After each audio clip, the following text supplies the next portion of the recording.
Se quiser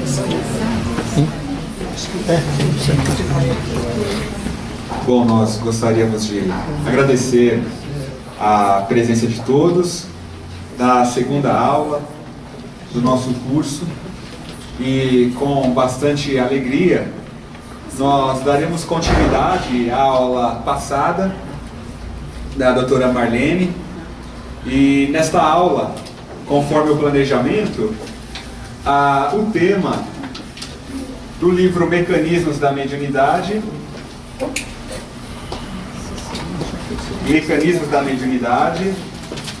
capítulo 1, Ondas e Percepções, e capítulo 2, Conquistas da Microfísica, Física, Noções de Ondulatória e Estrutura do Átomo, que corresponde aos capítulos iniciais do Mecanismo da Mediunidade.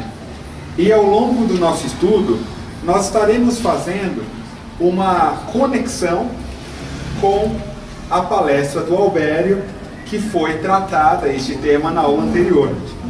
Porque na palestra de Albério, ele já dá início, ele na verdade apresenta uma grande base sobre o que André Luiz retrata nos domínios da mediunidade, que constituiu, pelo que percebemos, uma grande base para o desenvolvimento do nosso curso junto ao mecanismo da mediunidade. Então aqui nós vamos pincelar algumas explicações que Albério menciona na palestra, abordados semana passada, e que ao mesmo tempo esses temas são iniciais do livro Mecanismo da Mediunidade, porque é a partir deles que se constrói um entendimento sobre as ondas mentais, sobre o pensamento, sobre a matéria mental. Então nós diríamos que o nosso estudo de hoje, ele é de extrema importância para a continuidade, para os assuntos que abordaremos nas próximas aulas. Aqui será uma grande base para os estudos. Então, nesse sentido, nós vamos só pedir aqui.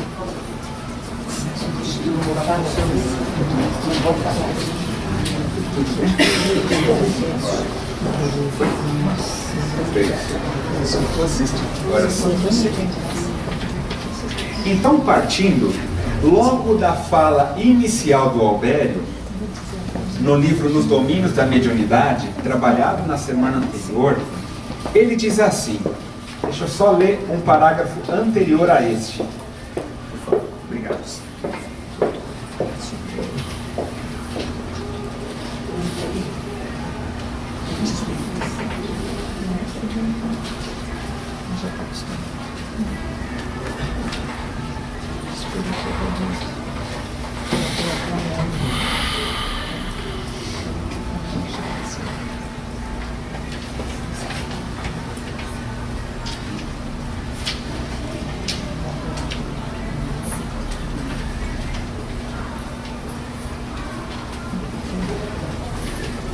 Só mais um momento. Aqui, no início da palestra, ele diz assim: não ignoramos que o universo, a estender-se no infinito por milhões e milhões de sóis, é a exteriorização do pensamento divino, de cuja essência partilhamos em nossa condição de raios conscientes da eterna sabedoria, dentro do limite de nossa evolução espiritual. Então ele já nos coloca que o universo é a exteriorização do pensamento divino. Em nossa condição de raios, conscientes, nós estamos mergulhados nesse pensamento do Criador. Em seguida ele diz, da superestrutura dos astros à infraestrutura subatômica, tudo está mergulhado na substância viva da mente de Deus. Substância viva da mente de Deus. Como os peixes e as plantas da água estão contidos no oceano imenso. Isso nos leva a compreender o fluido cósmico universal. Porque no Evolução em Dois Mundos, André Luiz também apresenta, logo no início,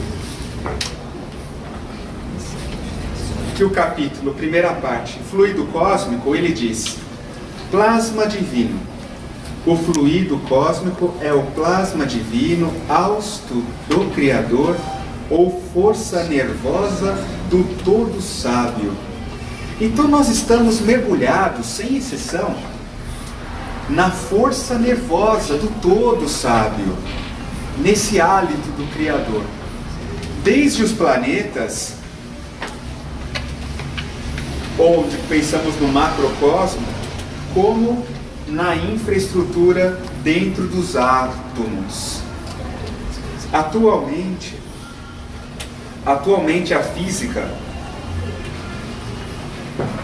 eles perceberam com algumas medições a existência da matéria escura, como sendo uma matéria que ela está presente em todo o universo, e com medidas experimentais detectaram imensas regiões do universo de grande massa, porém não tem luz, não emite luz. Eles sabem que ali tem gravidade, mas aí eles deram o nome de energia escura.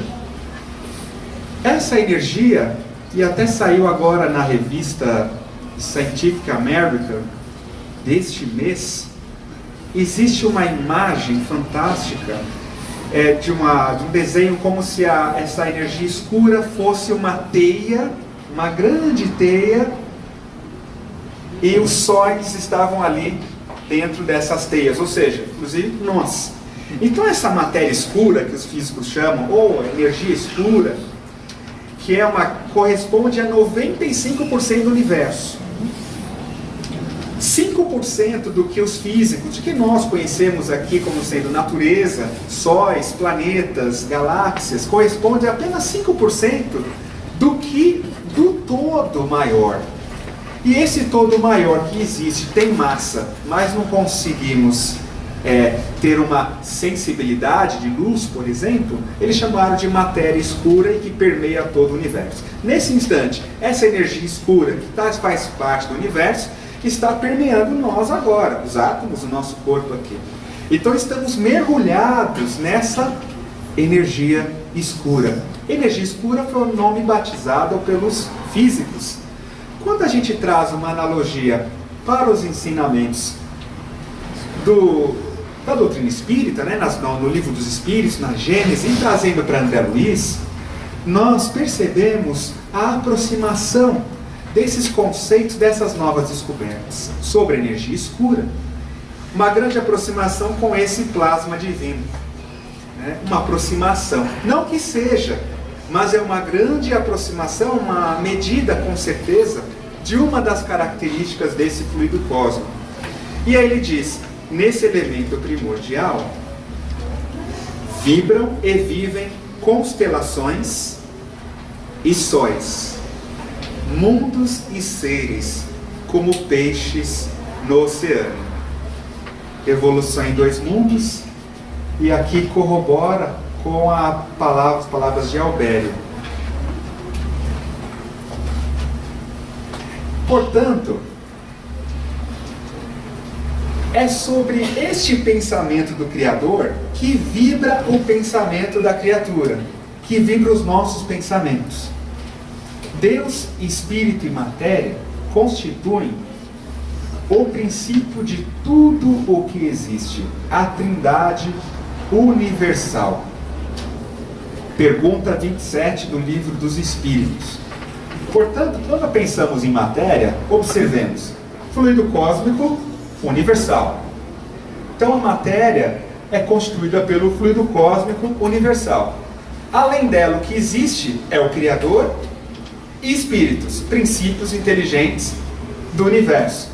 Nós, realmente, partindo aqui quando pensamos sobre o fluido cósmico e o tema de hoje sobre a microfísica, nós vamos reconhecer que, à medida que os cientistas estudam o átomo e vai detectando as diversas partículas que nele existem, partículas dentro do núcleo, a tendência é alcançar o fluido cósmico universal, como matéria primária de tudo que existe. Matéria primária, o fluido cósmico, desta matéria aqui, na escada, como também a matéria quintessenciada que constitui o nosso perispírito. Nosso perispírito é constituído por matéria. A ideia é um organismo vivo, também diz Albério. Portanto, as ideias, o pensamento são constituídos por fluido cósmico universal. Ao estudar a matéria, foi que os cientistas passaram a identificar que ela é constituída por várias partículas infinitesimais, e que nós vamos conversar um pouco sobre elas agora.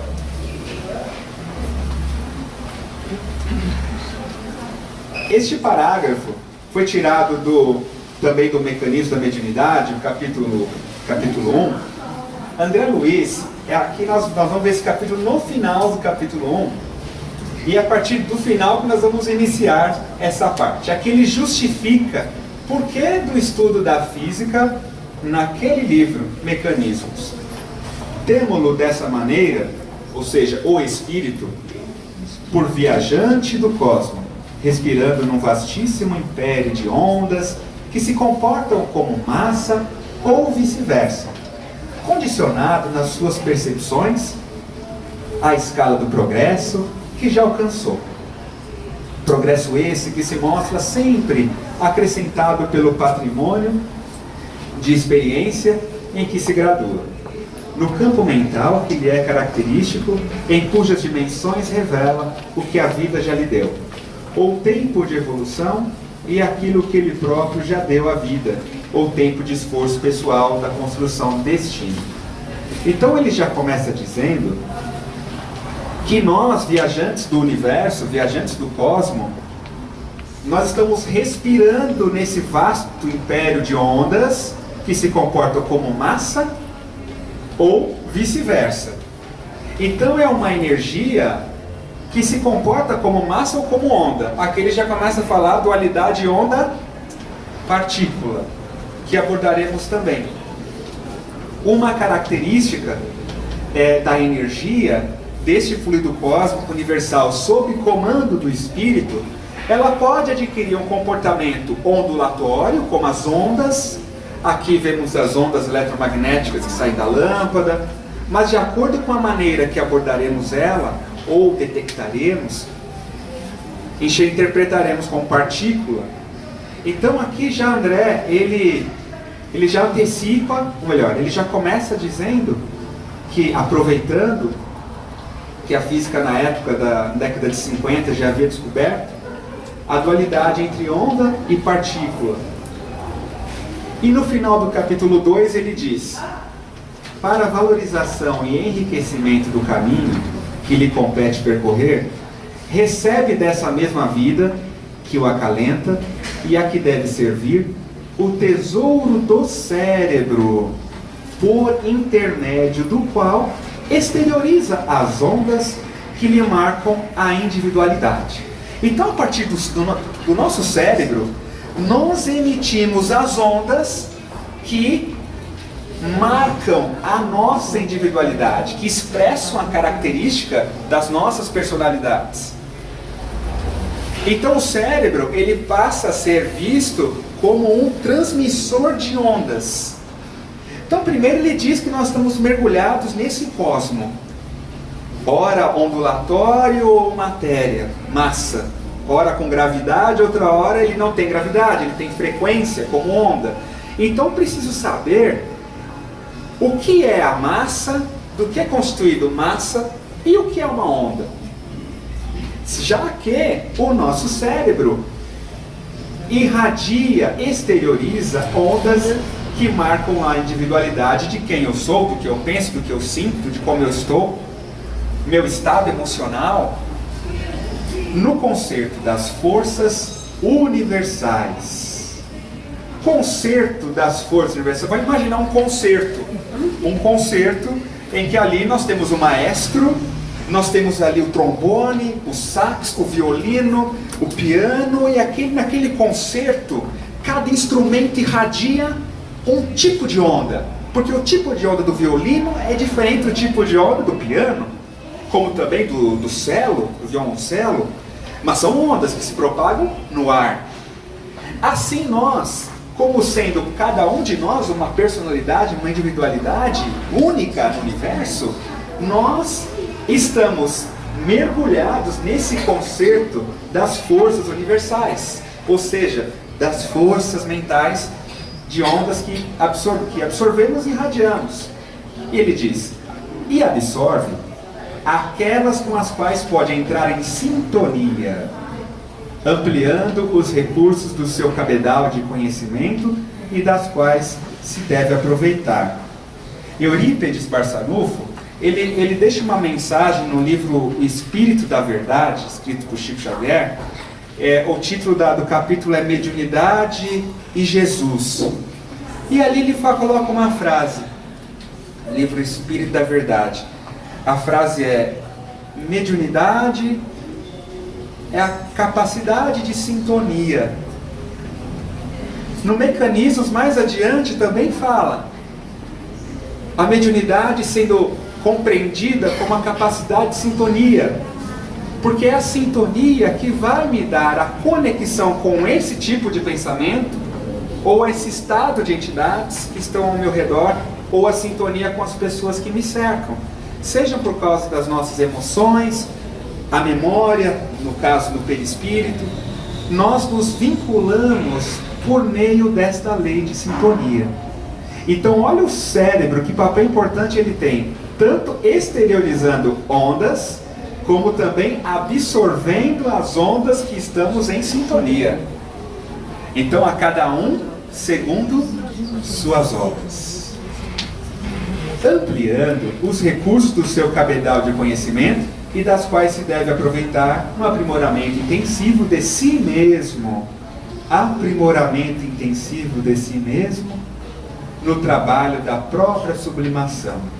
No momento em que nós temos sintonia, atraímos sentimentos, pensamentos menos felizes, nós adquirimos uma percepção para aprimorar intensivamente a nós mesmos. Então esse aprimorar é essa nossa própria autoeducação.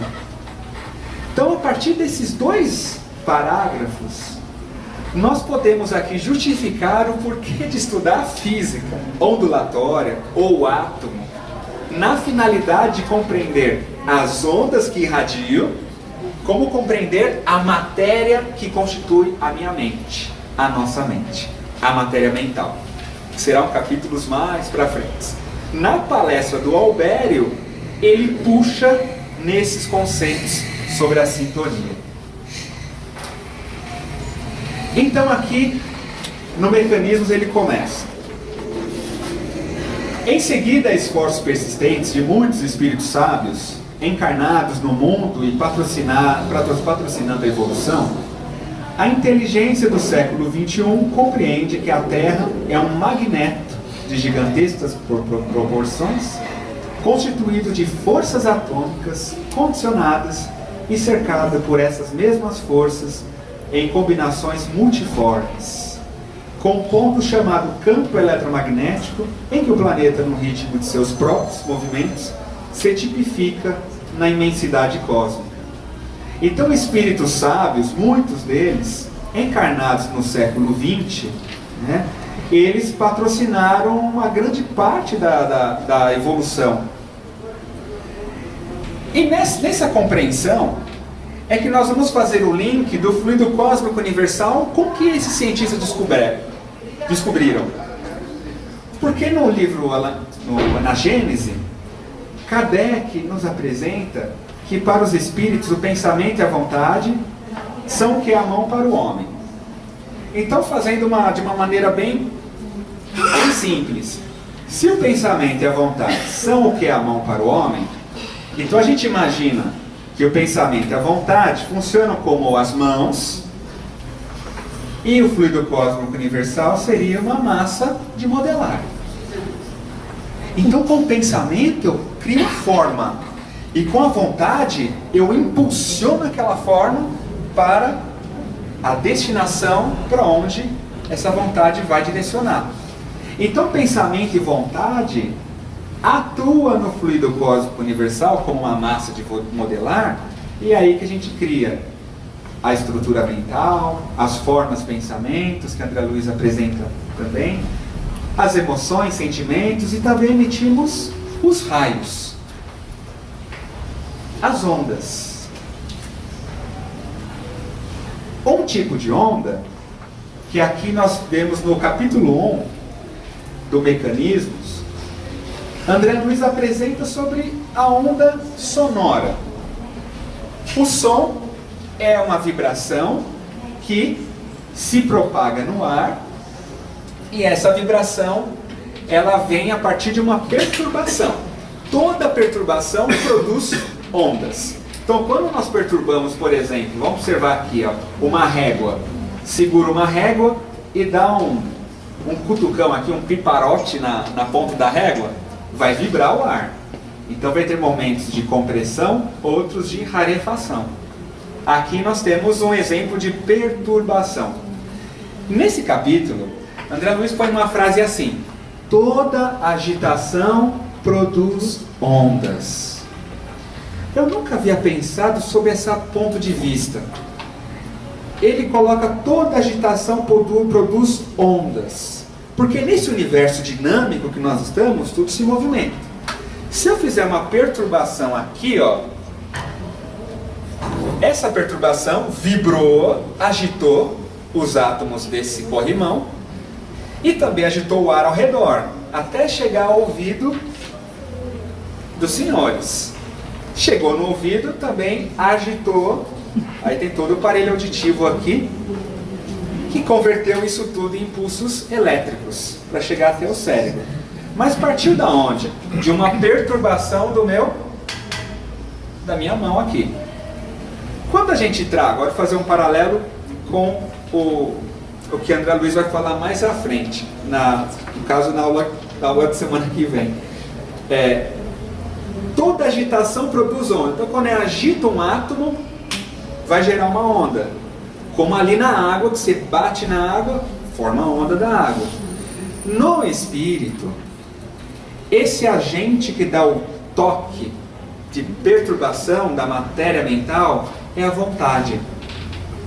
A vontade é que dá o estímulo, como esse, o estímulo para vibrar a matéria mental e a irradiar as ondas. Então, fazendo esse paralelo da água no lago, que perturba ali e irradia as ondas, nós vamos pensar que o fluido cósmico universal, no momento em que o espírito aciona a vontade, o querer, a intenção, a vontade, faz vibrar a sua matéria mental e, consequentemente, essas ondas se propagam no fluido cósmico universal.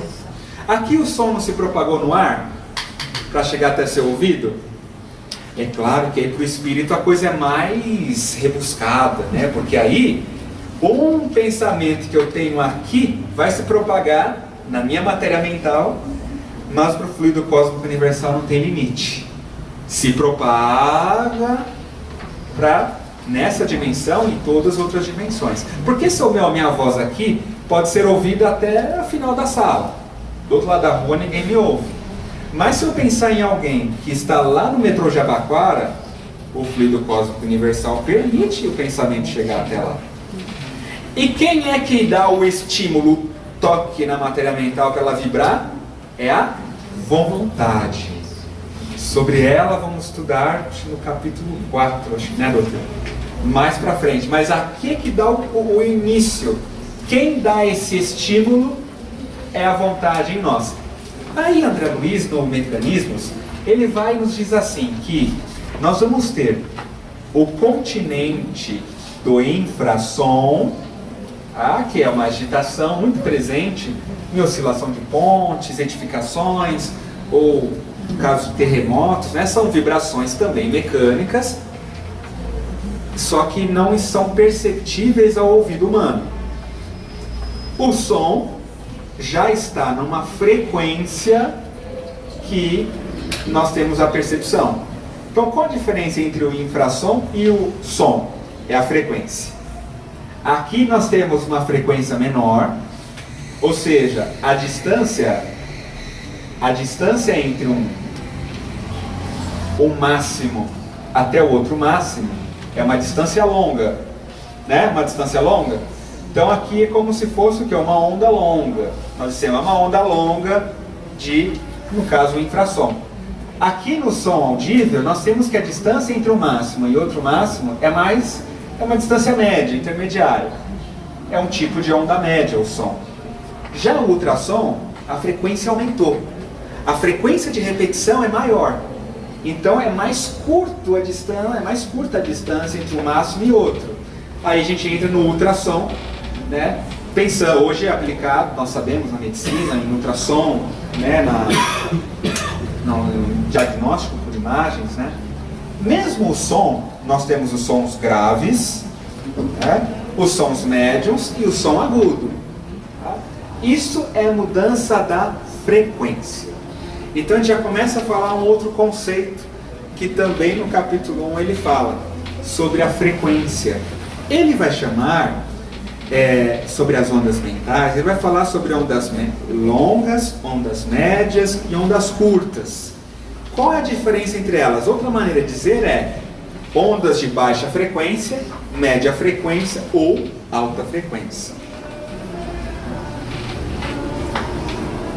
Quando nós colocamos um átomo inteiro para vibrar, uma molécula, nós vamos ter aquelas ondas mecânicas. Mas se vibrarem estruturas no interior de um átomo, por exemplo, ou no interior do núcleo do átomo, aí nós vamos ter uma vibração eletromagnética. A frase é a mesma, não é? Toda agitação produz ondas. E se essa agitação for de um elétron? Então é assim, quando um elétron está aqui na minha mão e ele se agita, coloco ele para agitar, mas ele para agitar numa frequência de 100.9 MHz de frequência, ele vai emitir ondas eletromagnéticas.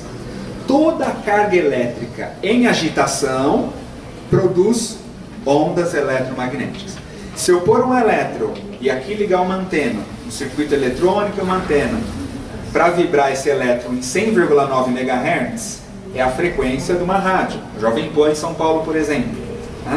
Exemplo, então lá ele chama aqui no Mecanismos como as ondas radiofônicas, que nós conhecemos como ondas de rádio. Se esse elétron que vai se agitar for um elétron, por exemplo, que está dentro do átomo, e for uma agitação bem curtinha, num comprimento bem curto, vai radiar a luz.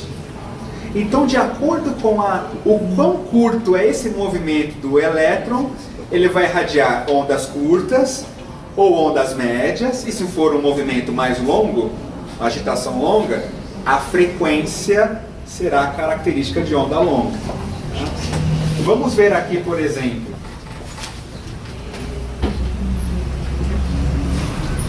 Maxwell foi um físico inglês que ele postulou a existência de ondas eletromagnéticas responsável pela luz. Ele desenvolveu as equações e postulou a existência dessas ondas.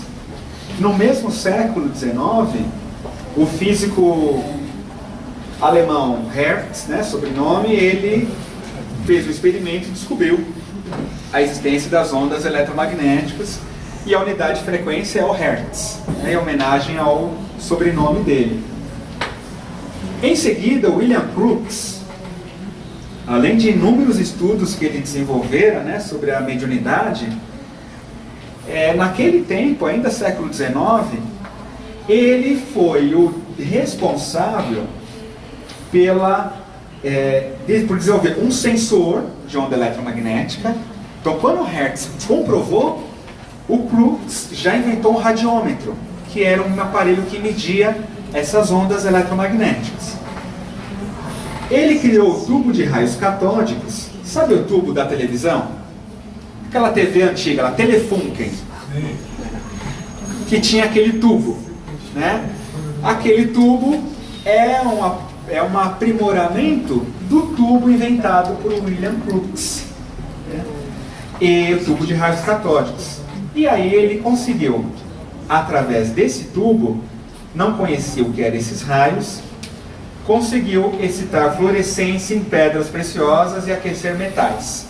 Em um dia no laboratório, que o tubo estava ligado, um outro companheiro dele, no caso o Röntgen, a mão dele estava próxima, e aí onde ele viu do outro lado do material fluorescente a figura dos ossos, porque ambos estavam no mesmo laboratório, ele e o Crookes, foi quando descobriu o raio-x. Parece que aparentemente por acaso, né? Mas já estava tudo encadeado para essa descoberta. Ao mesmo tempo, Kardec, a K.S. Espírito da Verdade, trazia o Consolador Prometido. Então, de um lado, o Consolador Prometido nascendo, né? A doutrina nascendo, e na mesma época a física, os cientistas descobrindo as ondas invisíveis, a energia invisível, no caso, irradiada pela matéria.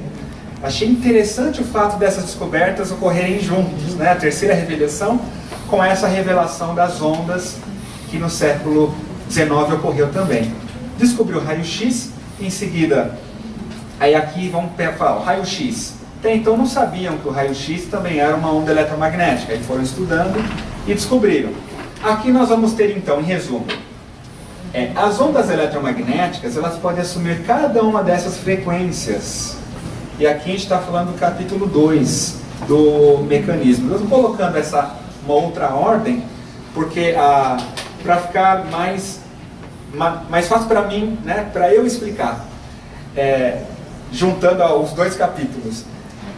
Aqui ele coloca no capítulo 2 que as ondas eletromagnéticas, elas apresentam aqui. Então, por exemplo, ondas de rádio. André Luiz também dá alguns exemplos. Elas têm uma frequência bem menor e passa a ter até metros de distância, de comprimento. Micro-ondas está muito presente no seu forno, no seu celular. O seu celular irradia micro-ondas. Elas têm uma agitação, tá, que promove, por exemplo, a rotação das moléculas de água. Por isso aquece o alimento do forno. Se ficarmos muito tempo no celular, a orelha esquenta um pouquinho. Por quê? Porque a característica das ondas, das micro-ondas, né, é uma frequência que faz as moléculas de água girarem. Aumentando mais a frequência, chegamos no infravermelho, que pode ter um comprimento semelhante à ponta de um alfinete. É responsável pela vibração das moléculas. Imagine uma sanfona. Imagine as moléculas ficarem movimentando igual sanfona. Quando vibra igual sanfona, as moléculas elas vão irradiar uma energia infravermelho, que é comum, que é a energia térmica, né, que nós também irradiamos. Ao aumentar um pouco mais, chegamos no espectro visível, na luz. E é quando o elétron agita, não é mais a molécula, mas quando o elétron no átomo agita, ele libera uma frequência que a gente detecta como sendo a luz, do vermelho ao violeta. Se eu aumentar mais a frequência, tornando essa onda mais curtinha, eu chego no ultravioleta, nos raios ultravioletas, correspondendo ainda à excitação dos elétrons, e mais adiante, raios X, raios gama e raios cósmicos. É o mesmo tipo de onda, é onda eletromagnética. Qual é a diferença entre essas ondas? A frequência. A frequência.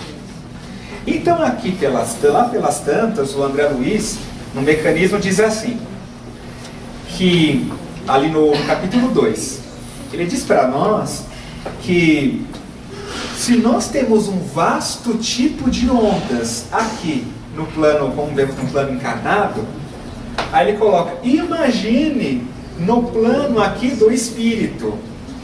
Porque aqui eu estou vendo o quê? A matéria irradiando. Então no século XIX a descoberta foi matéria irradia ondas ou partículas. Aí ele coloca que isso é muito maior, muito mais complexo quando se trata do espírito irradiando ondas. Então nós temos muito mais tipos de ondas, pensando em relação ao pensamento, inclusive. Várias frequências diferentes. Aqui, uma ilustração de quando ele apresenta uma onda eletromagnética. A ilustração aqui dinâmica é que em azul representado é um campo elétrico. Em vermelho, em escuro aqui, é o campo magnético. Então ela tem um campo elétrico, igual a pilha, a eletricidade, e um campo magnético, semelhante ao ímã da geladeira, embutido. Então as duas coisas juntas, eletromagnético. Vamos puxar aqui agora para o livro Pensamento e Vida, de Emmanuel. Ele diz, a eletricidade é energia dinâmica. O magnetismo é energia estática. E o pensamento é força eletromagnética. O pensamento, sendo força eletromagnética, portanto, com o meu pensar, a ideia, ela tem uma componente elétrica e também magnética. André Luiz afirma para nós que cada espírito gera em si mesmo inimaginável potencial de forças mento-eletromagnéticas. Então aqui, assim, exatamente conectado com as palavras de Emmanuel em Pensamento e Vida, que o pensamento é força eletromagnética. Então o potencial de forças mento-eletromagnéticas, exteriorizando nessa corrente psíquica os recursos e valores que acumula em si própria. Então, se a matéria física irradia ondas eletromagnéticas, o espírito também irradia. De que tipo? Aí ele chama mento-eletromagnética. Porque além da parte eletromagnética, ela tem a parte mental do que o espírito produz. A componente mental, a construção, a ideia, a forma pensamento, a informação. É aí que está a diferença da irradiação da matéria em si ou do espírito na matéria. O espírito na matéria irradia uma componente a mais que a eletromagnética, o conteúdo mental dele. O conteúdo mental que está presente, o sentimento, aquela emoção, aquele registro, a forma, a estrutura desse pensamento. Também haverá uma frequência. Então nós vimos aqui que, passando para a última parte do capítulo 2, os raios catódicos, na descoberta de William Crookes, eram partículas, os elétrons.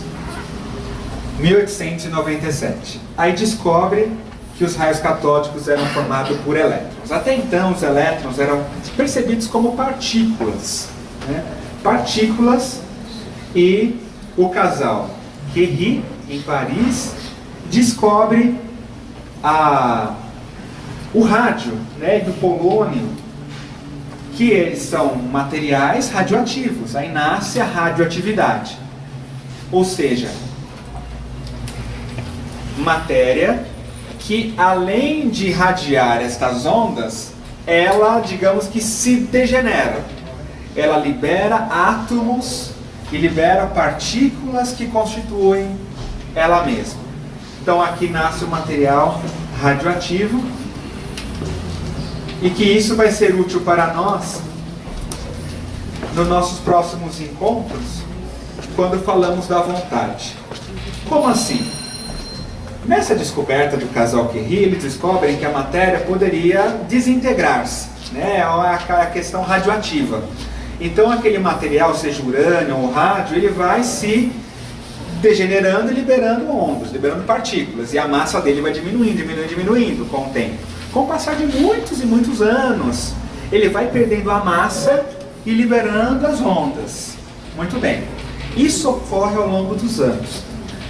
Quando se fala de um acelerador de partículas, como o em Genebra, o LHC, ele irradia, ele é um bom acelerador de partículas, ele bombardeia uma energia na matéria e desintegra rapidamente. É ali quase que instantâneo. Então a matéria pode se desintegrar com o passar dos anos, como o urânio ou rádio, mas pode desintegrar-se se bombardear uma energia forte. Muito bem. A analogia que André Luiz faz no capítulo é que assim é a matéria mental. Todos nós falamos de reforma íntima, não é? Reforma íntima, transformação do sentimento e tudo. Ele faz uma analogia que essa matéria mental, ela pode se desintegrar ao longo dos anos, né? Com a medida que o espírito vai, né, se depurando, passando pelas experiências, ou às vezes, rapidamente, quando a vontade é acionada, ou com o recurso da dor, que dá um estímulo para o espírito acionar a vontade e renovar aquela estrutura de uma forma um pouco mais acelerada. Aí a dor tem um papel de acelerar o progresso. Como ele faz? Acelerando a desintegração dos átomos, moléculas mentais, que estão trazendo, emperrando o nosso progresso, prejudicando. Então sejam questões do ódio, da mágoa e tantos outros, renovando a fim de que irradiemos a luz, né? Então o que o átomo promove? Na semana que vem a gente vai ver essa parte que eu pulei, então fiquem tranquilos, que vai ser mais adequado para a próxima semana, que é o estudo do psicoscópio, né? A gente vai falar de ondas mais. Só que antes de finalizar, nos próximos 3 minutos, só para dizer a vocês, todos nós, que o átomo, ele absorve energia. Como é que o átomo absorve energia? Então imagine aqui um elétron. O elétron está no andar térreo, vamos pensar que ele está no térreo, um estado de menor energia. Quando ele absorve energia, este átomo tem o seu elétron sofrendo um salto. Ele salta para um nível de energia maior, né? Então olha lá, energia baixa, ele estava na energia fundamental, no seu estado fundamental, recebe energia, ele sofre um salto para uma energia maior. Então assim ele absorve a luz, absorve a energia. Olha nesse exemplo, nessa figura, aqui nós podemos enxergar um elétron, né, que está numa órbita interna. Quando chega uma energia, ele sofre um salto, não é? Ele salta para outra órbita mais externa. É este que chamamos de salto quântico. Salto quântico. Quando um elétron salta para um outro nível de energia, que pode ser uma outra órbita também. Este salto quântico ocorre quando vem uma energia externa, por exemplo, uma luz, uma onda eletromagnética, né? Ou um estímulo elétrico, que faz com que esse átomo fique no estado excitado. Ele absorve energia, ele está no estado excitado, não mais no seu estado fundamental, como ali no andar térreo. Agora ele passa para um outro nível de energia, absorveu, e o que vai acontecer? O elétron sofre com isso um salto quântico, caracterizando uma maior energia desse átomo. Assim como ele absorve um quantum de energia, absorve ali uma quantidade discreta de energia, ele também pode emitir. Ele pode emitir. Vamos ver uma emissão, por exemplo. Um átomo está aqui. Isso, André Luiz, no capítulo 2, as conquistas da microfísica. O elétron está em órbita. No momento em que o elétron, o que eu preciso fazer para ele sofrer um salto quântico? Dar um estímulo, uma energia. Então, quando eles dão um estímulo, opa, pulei. Dão um estímulo, vamos ver, agora sim. Olha lá, uma energia, o elétron sofreu um salto quântico. Ele passou para uma órbita externa, uma órbita maior, agora ele está num estado de maior energia. No momento em que esse elétron retorna para o nível anterior, ele vai irradiar luz, irradia uma onda eletromagnética. Olha novamente, ele estava excitado, o átomo excitado, ou seja, o elétron na órbita externa. Quando o elétron retorna, o que acontece? Ele libera energia na forma de luz, na forma de fóton. É isso que a lâmpada está fazendo constantemente. A energia elétrica está chegando sem parar. Aí os átomos desse gás, né, eles sofrem, eles ficam excitados, e já quando o elétron volta para a órbita anterior, irradia essa luz que a gente está vendo aqui, que é essa luz que saiu. Vamos ver se o estímulo for mais forte. Olha lá, o estímulo mais forte, olha a órbita agora, ó. Não foi maior energia? Agora o salto quântico foi maior. Nesse caso, quando esse elétron retornar para a órbita de origem, o que acontece? Libera luz. Que no caso do átomo mental, vai ser a onda mental. No átomo aqui, o átomo, pensando aqui no ponto de vista encarnado, o átomo quando irradia, ele irradia uma onda eletromagnética. Se se tratar de um átomo mental, no perispírito, vai irradiar uma onda mental. Então, assim como os átomos aqui, os físicos estudam, os químicos, que a matéria irradia onda eletromagnética, a matéria mental irradia onda mental. Só que o estímulo da onda mental vai ser da vontade. Um estímulo da vontade. Vamos lá, passando. A vontade estimula, a nossa vontade estimula, e aí irradia uma onda mental de frequência bem maior. Foi isso que fez aquela mulher hemorroíça. No momento que naquela hemorragia, ela soube que Jesus passaria na cidade, e ela decide: eu preciso ir até ele, porque se eu tocar nas vestes de Jesus, eu serei curada. Aí ela vai, passa no meio da multidão e tudo, e avista Jesus longe, percorre. A vontade dela era tanta que não havia nada que pedisse ela alcançar o Cristo. Quando se aproximou de Jesus, ela mal tocou na veste dele. Ela irradiou, a vontade era tão forte que ela irradia uma onda de frequência maior, e essa frequência da onda mental dela consegue tocar Jesus no perispírito, não na roupa, e ali estabeleceu a sintonia que falamos no início. A sintonia, olha só, todos nós gostamos, já fomos tocados por Jesus, não é? Agora, a questão que nós abrimos agora, a questão é: e nós? Estamos conseguindo, ou como podemos tocar Jesus? Ela conseguiu tocar.